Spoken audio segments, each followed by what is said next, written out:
This is Monica Mitchell with Good Beat, Good Business International in New York, and I'm at Columbia University Law School in New York, and speaking with Robert J. Jackson, Associate Professor of Law at Columbia Law School.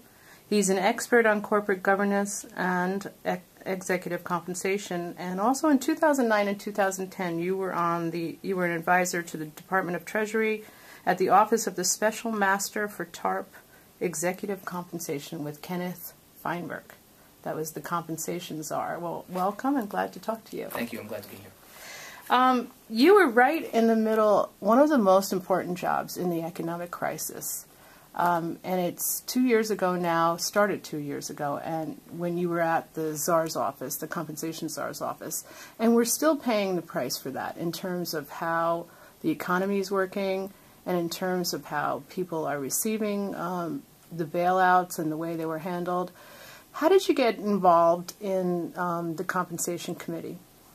So I was practicing law in late 2008, early 2009 at a law firm here in New York, and I was working on several of the transactions that facilitated the TARP, the Troubled Asset Relief Program, and helped some of our clients with their negotiations with Treasury.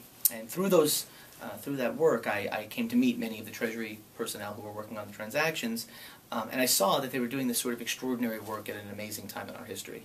They were running basically a mergers and acquisitions deal shop in the middle of the Treasury Department at the height of the financial crisis, and there were just a few really incredible lawyers doing that work. And I thought it would be a great opportunity as for a corporate lawyer, and maybe my only opportunity to serve my government. There's not that many corporate law jobs in the government, or there weren't at least a few years ago. And so I went and joined the Treasury Department in April of 2009, and at the same time there was an uproar about the payment of bonuses at American International Group, one of the largest TARP recipients. AIG. That's right, AIG. And so I joined the Treasury Department at about that time and worked for a little over a year on several of our initiatives there, one of which was to develop rules to limit compensation at AIG and other firms that had received Troubled Asset Relief Program money.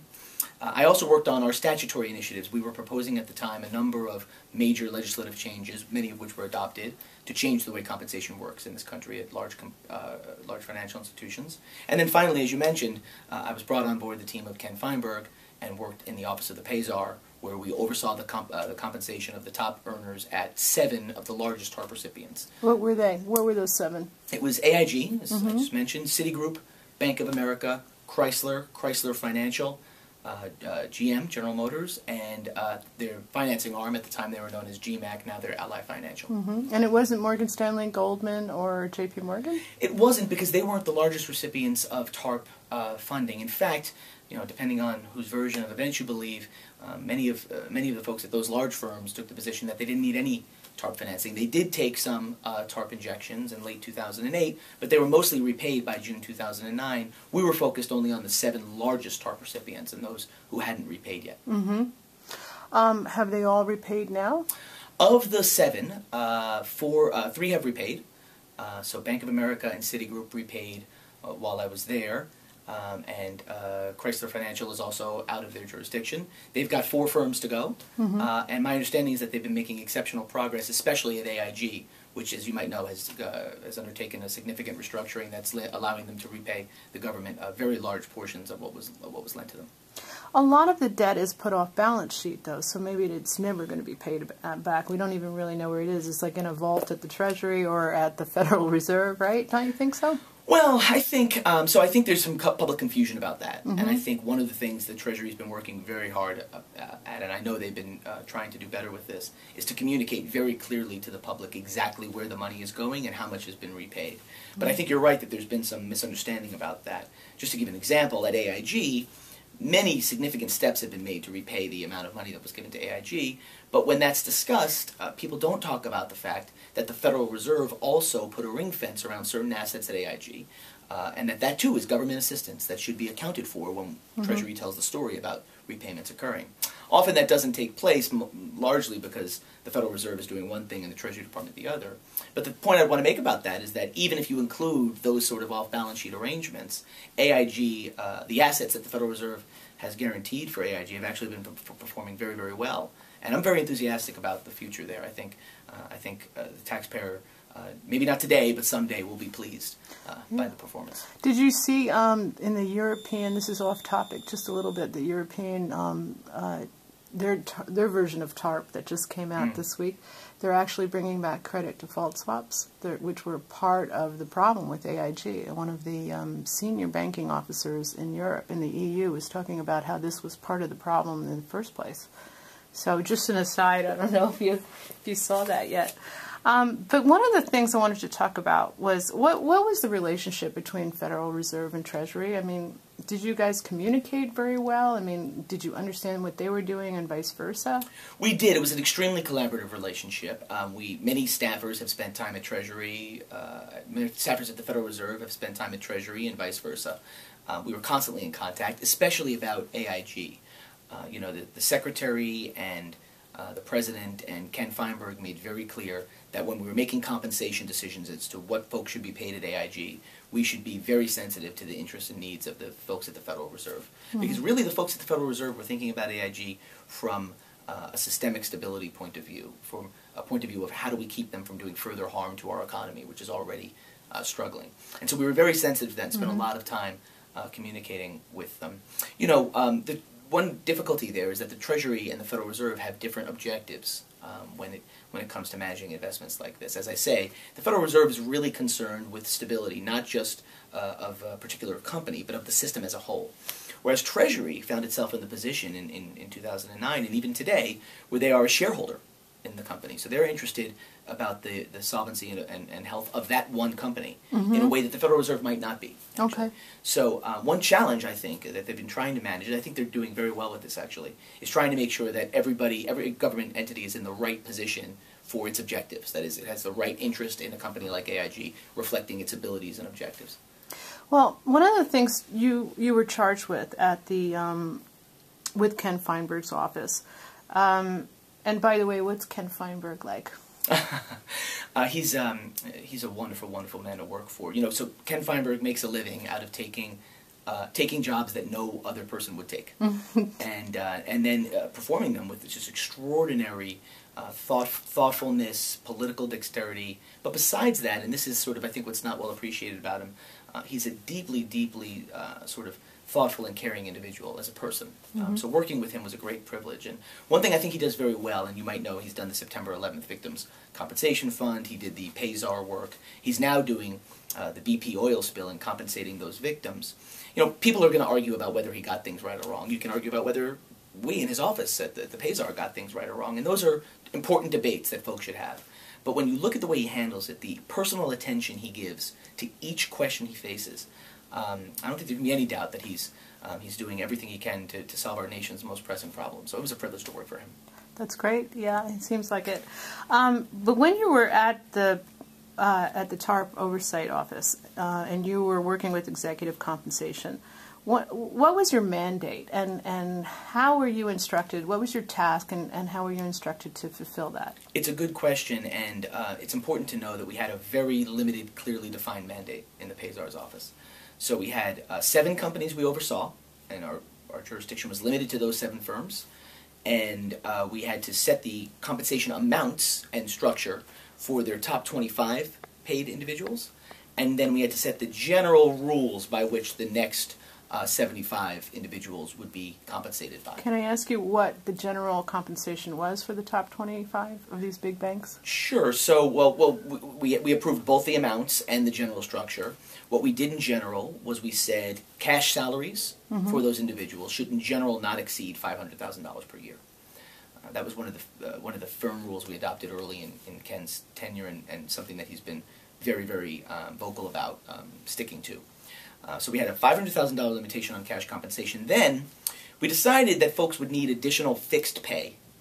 And so we came up with a new vehicle called stock salary, where we do give people salary that exceeds the $500,000, but we won't give it in cash. We give it to them in stock in the company that they must hold over the long term. So restricted stock. That's correct, although restricted stock is sometimes a phrase used to describe stock that you have to wait to get. This stock is salary, so this is something you own the day you receive it. It's just like by coming to work, you own it.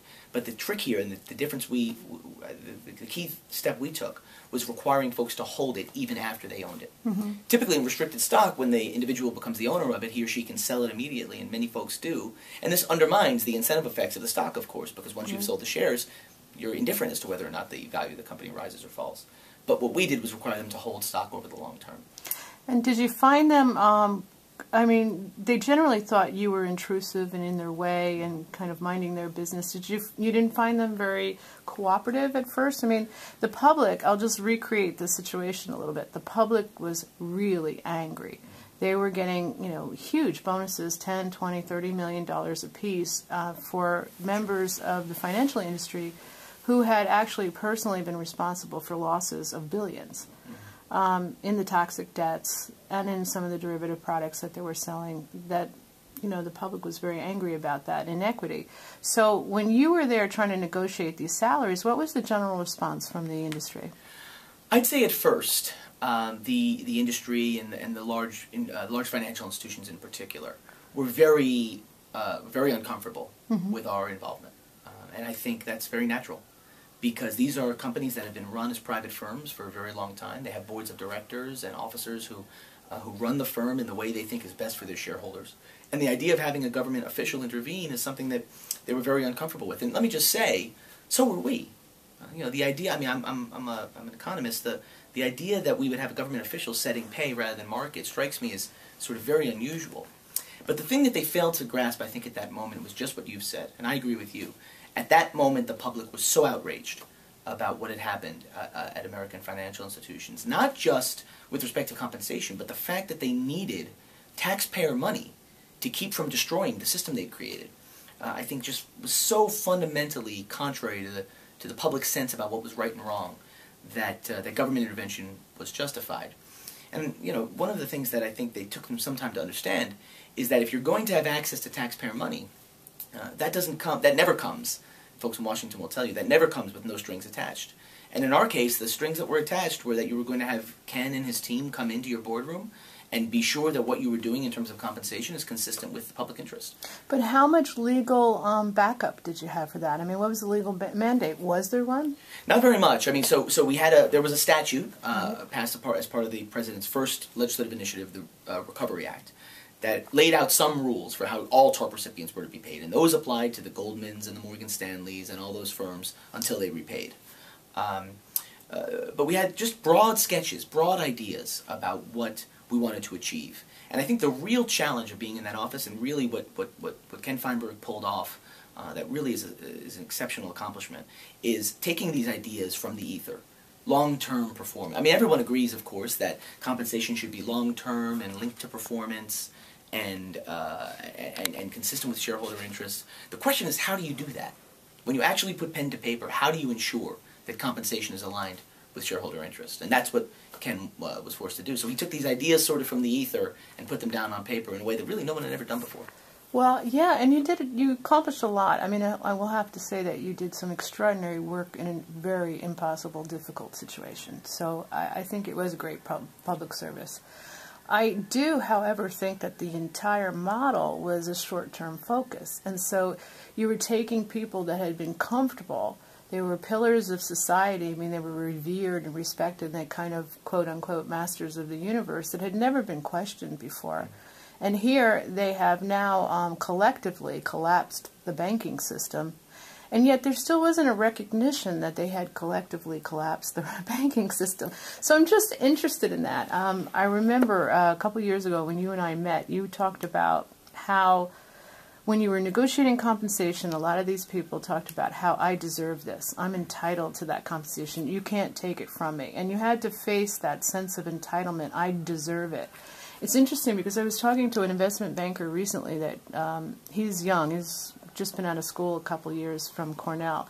So he wasn't really part of this, and he said one of his professors told him that as soon as you think you deserve something, you're in trouble. One of his business school professors. So how did you combat that, or how did you negotiate the salaries when they said they deserved it? Yeah, I mean, I think one of the things that's happened in financial institutions over time is that a culture has arisen, and it's actually relatively recent.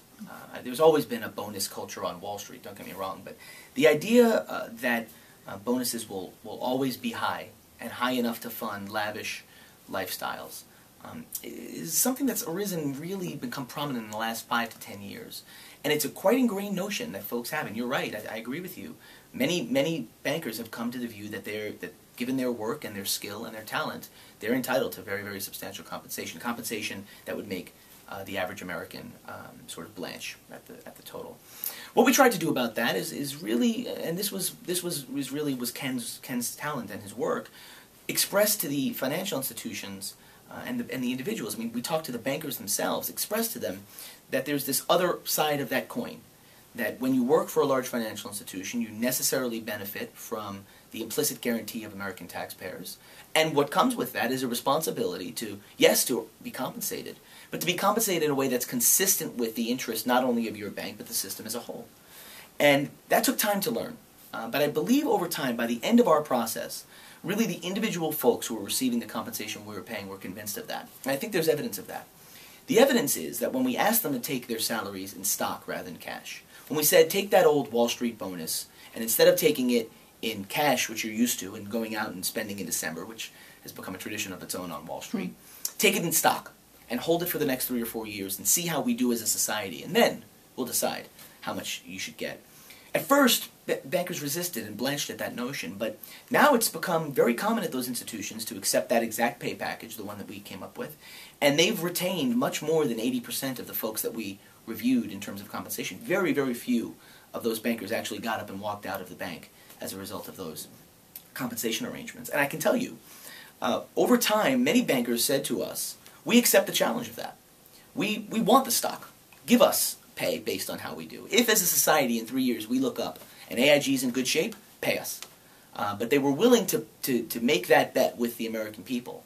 And I think because of that, that's how we got to a resolution of the uproar we faced in 2009. Now, that's not a long-term solution to these problems, as you've noted, but I think that's sort of how we got past this original notion of entitlement.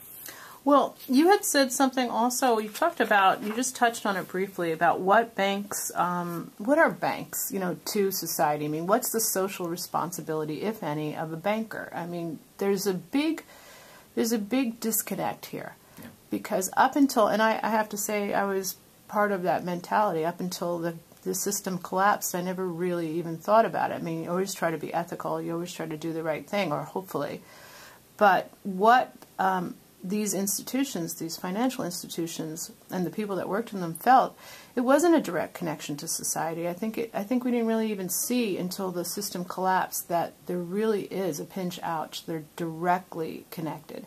So what, in your idea, I mean, you're a law professor and you're an ethicist and you're an expert on the whole subject of executive compensation and corporate governance. So what would you say a bank's responsibility is, and the people in it, what are their responsibility to the general public and their social responsibility? Yeah. So it's obviously a hard question, and I won't pretend to have all the answers to what exactly the social responsibilities of bankers are when they walk in the door every day.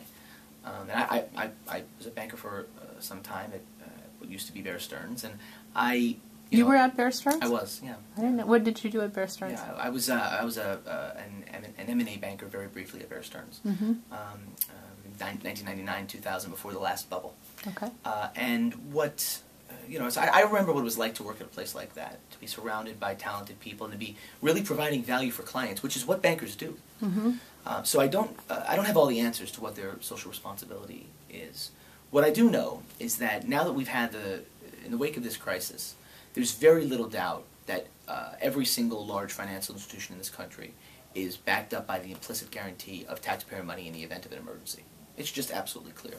And while I understand the Dodd-Frank Act has made an effort at no more bailouts, the idea that we would let a major financial institution fail and cause what would have happened if, for example, AIG had failed, it's just, to me, it doesn't make a lot of sense. It's not very plausible that we would, if we had another AIG, that we would let them fail It's just not sensible. It's not what we do. So because of that, bankers, I think, have to realize that every day they go to work, they benefit just a little bit from the implicit backing of all of us, of the spending power and safety net that the American taxpayer provides. Because that's true, when the banker goes to work, although her principal responsibility is to her boss and eventually her shareholders, she has some other responsibility to us as a society. And so when bankers make a trade, and they make a trade that they feel like is profitable today but maybe risky tomorrow, that's a type of calculus that should enter their thinking. That's not true for the average worker. The average worker who goes to a factory and who makes a product doesn't have to think about it that way, because that worker's company is not going to be the benefit of taxpayer assistance in the event of a problem. But because banks will, I think each banker's got to internalize a little bit differently their place in sort of the broader society. So in a sense, I mean, it really violated the rules of capitalism, and the rules of capitalism are if you destroy your company, you should go down. But because of the systemic damage and potential for really even more economic challenges than we have now, they couldn't do that. Because I've actually heard that Bank of America is in trouble again. And that would be a disaster to let that go down, even though, I don't know how they're managing their debt. But I think we're still seeing, we're still struggling with it. For example, the Occupy Wall Street movement, there's just this rage. I saw a couple signs that said, "You've got your bailout, where's ours?"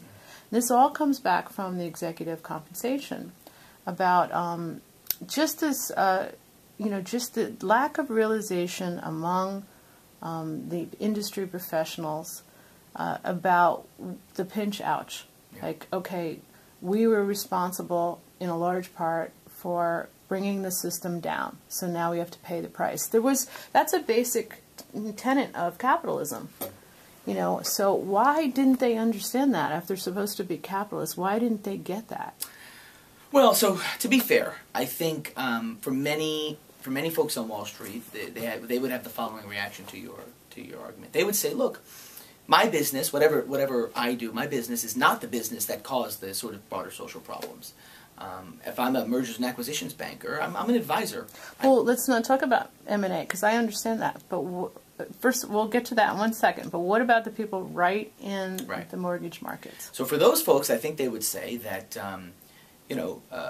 they took risk. They were overseen by managers who knew what kinds of risks they were taking. They were overseen by federal banking supervisors who knew what kind of risks they were taking.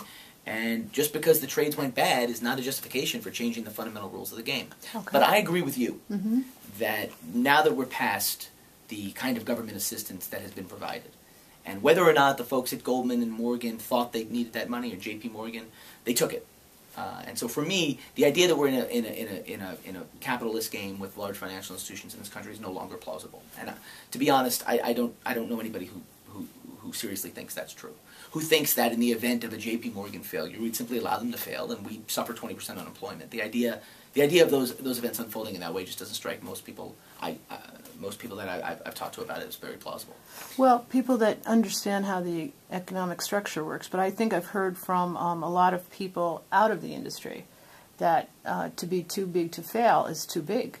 And so one of the things that people had thought of at the time, and still today, was why didn't the government go in there and actually take these companies over? And so then they would be, when they're getting government support, they're essentially a government institution.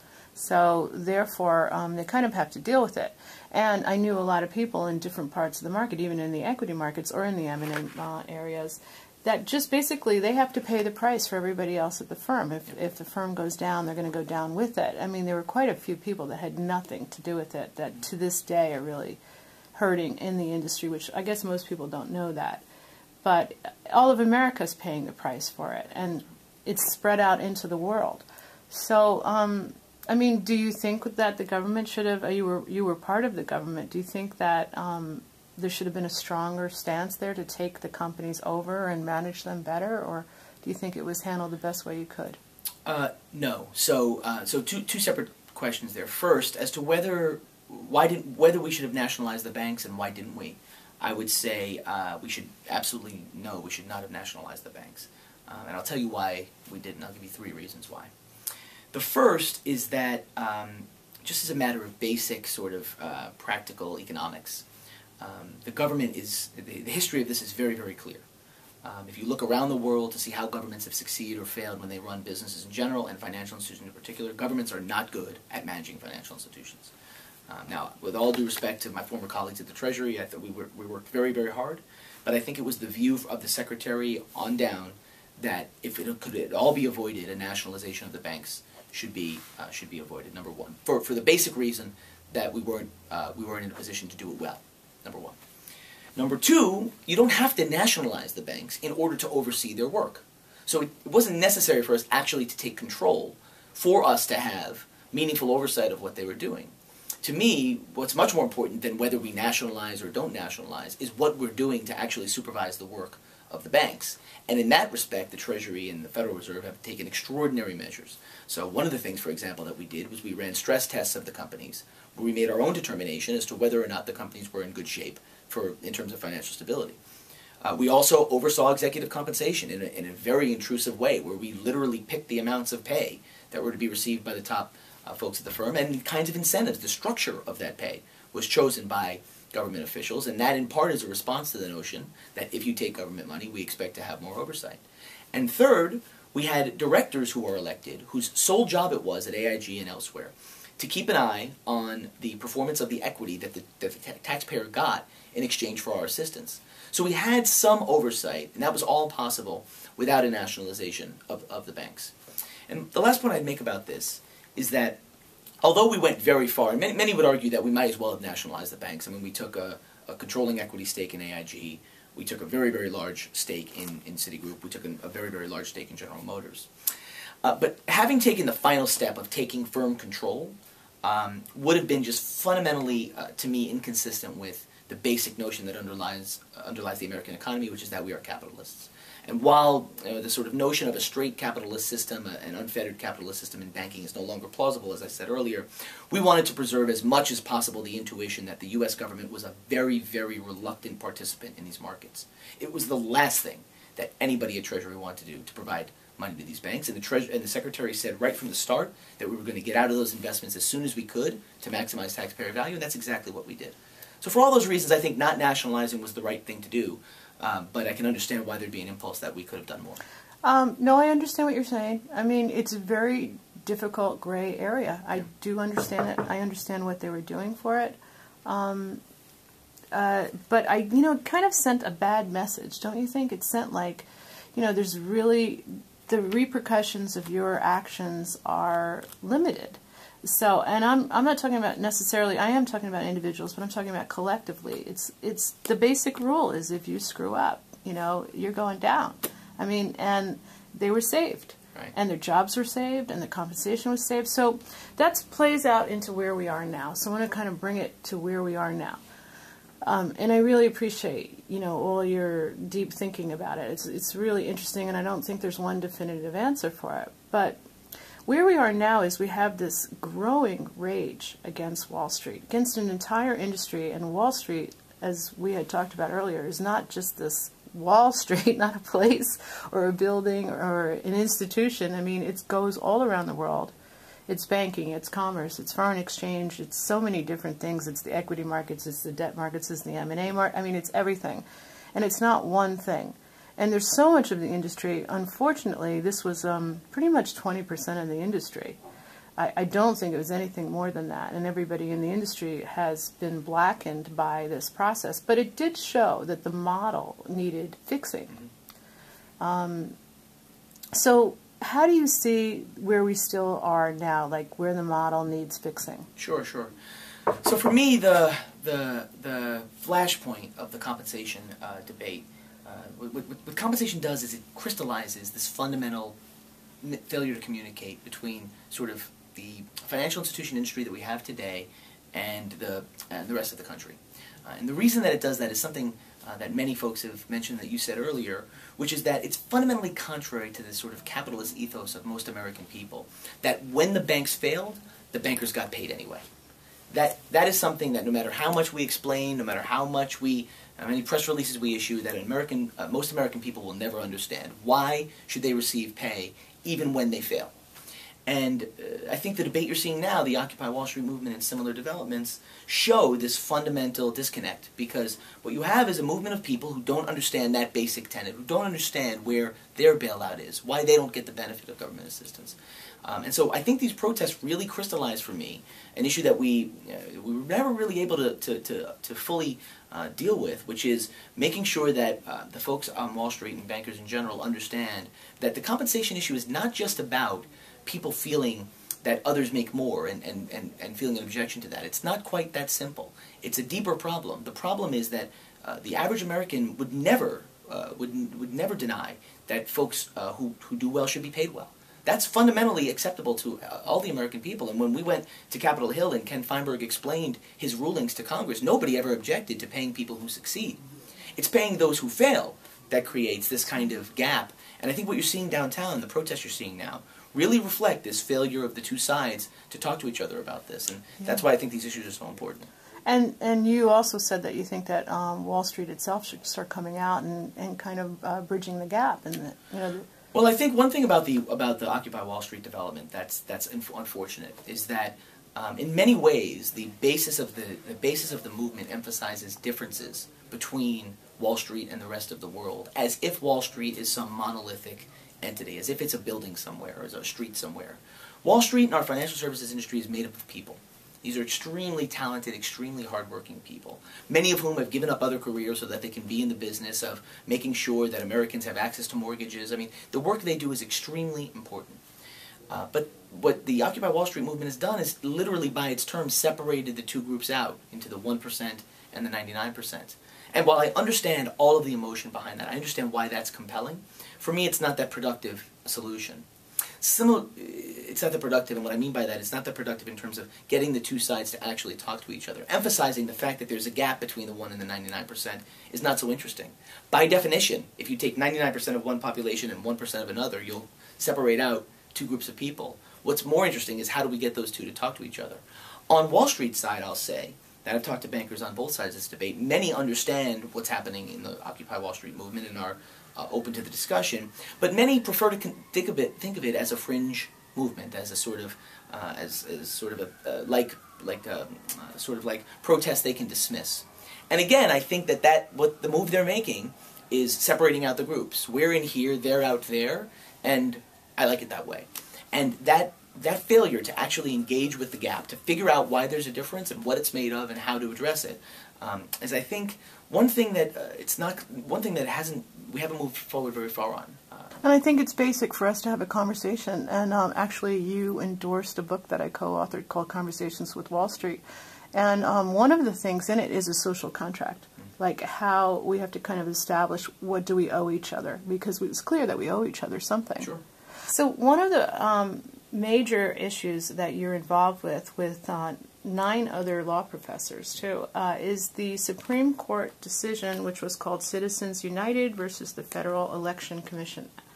And this was a huge controversial decision that the Supreme Court made, that corporations have a right to unlimited funding of political campaigns, which is one of the main issues behind what many people consider an affront to democracy. So when I had been down to Occupy Wall Street to interview some of the protesters, I met this 18-year-old boy, and he said to me very simply, the problem is that our vote doesn't count. And that was echoed by the rest of, they were all in their early 20s, so it was echoed by the whole group of them, that lobbyists have more power because of the money they have. And they even cited Obama having lobbyists, and it was just in the paper today in the New York Times, but that every single politician and every single particular, huge corporation had these lobbyists down in Washington. In other words, their voice was powerful, and these kids are, and a lot of people in America don't feel like they're represented. So you along with 9 other professors, wrote a petition to the SEC to say what? What was in the petition? So this was a group of 10 law professors, corporate and securities law experts mostly, and together we asked the SEC to make a rule requiring all U.S. public companies to disclose the extent to which they use shareholder money on politics. We've asked them to develop, and we hope soon they will develop, a new rule requiring companies to tell their investors when they're spending investor money on politics in the United States.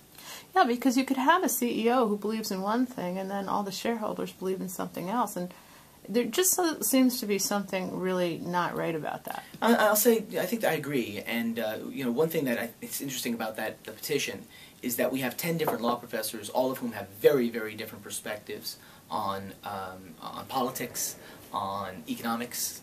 It's very hard to get 10 law professors to agree about anything, especially a group this diverse. But we all agree, we're unanimous in the view, that whether or not you like that corporations spend money on politics, and you can have a debate about whether that's good or bad, that's a question we say nothing about. All we say is that if corporations are going to spend investors' money, they should at least be required to tell investors that that's what they're doing. And one reason that that's appealing is if, for example, you think that a company is spending shareholder money to advance the pet political causes of the CEO, for example, and maybe that's happening, maybe it's not. But if you believe that that's true, you might think that markets can work it out. That over time, shareholders will decrease the stock price, or they'll sell their stock because they're upset that the CEO is wasting their money. The problem is, of course, that in order for markets to work, there has to be information. Individuals have to know what's happening in these companies. And at the moment, there is next to no disclosure in the United States of corporate spending of this kind. There is some Federal Election Commission rules that in disparate places all over the Internet have some disclosure of this kind of spending. But the principal amounts are never disclosed. And for that reason, investors have no way to know whether or not shareholder money is being used for corporate political spending in this country. And I think a broad spectrum of experts in the area agree that that shouldn't be the rule. And so we've petitioned the SEC to change it. We hope that they will. Well, in closing, you're really talking about transparency. Yeah. You're really talking about integrity. So we're really talking about a moral dilemma here in economics. And do you think that's what's missing? I know you studied philosophy at Oxford, right? Do you think that it's a moral issue that we're really struggling with here in America and around the world as capitalists? Like, what's right and what's wrong? I mean, how do you define that? Well, it's interesting. It's hard to know how we should define what's right and what's wrong, and I don't pretend to have the answers for that for anybody. I'm not even sure if I have the answers for that for me. But what I do know is that the only way to figure out what's right for you and what's right for me is to have a clear and candid discussion about it. And that's the fundamental insight of markets, right? We have different values for things. We put different values on things. And the only way we can trade is by talking to each other. It's by having a disclosure about what you care about and what I care about. And for me, what's missing in this country, both in sort of the securities law way and in a more basic, fundamental sense, is that kind of discussion. Corporations are allowed to spend money on politics without telling the people whose money it is that they're doing that. That doesn't make any sense to me fundamentally. And if you take that lesson all the way downtown to where Occupy Wall Street are, the idea that we've got a group of folks going into work every day and working hard to grow our economy, and a group of folks standing outside feeling like they're not participating in that, and that the two almost never talk to each other, doesn't make much sense either. So my hope is that by sort of the kinds of things I'm doing, working on transparency on political spending, that we're going to have a more productive conversation about the fundamental questions about who we are as a people and a society.